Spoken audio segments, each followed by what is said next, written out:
Hello and happy Monday. I am Anisha of sheistheflyesq.com, and I'm happy to be here today to start your week with another leadership tip.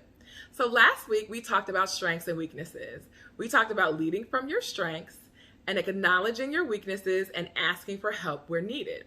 Well, now that we know our strengths and weaknesses, today's leadership tip is about owning who you are. People are drawn toward an authentic leader. They want to work with, be around, and work hard for someone who shows up as their true self. So I shared with you last week that one of my strengths is clear and direct communication.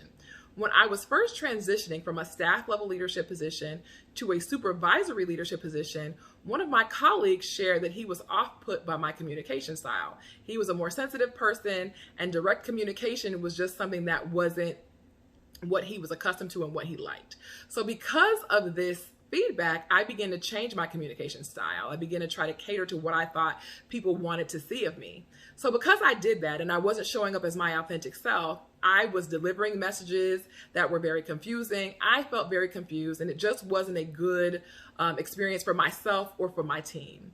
So I did make a couple of tweaks to my communication style, but I decided that I was going to show up and lead from my strengths. I was going to show up as a clear and direct communicator that I know myself to be. And when I did this, and when I acknowledged this strength and led from this strength and owned who I was, it was a much better result for myself and for my team.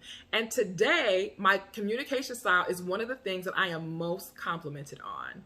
So today's leadership tip is about leading authentically, owning who you are, strengths, weaknesses, and all.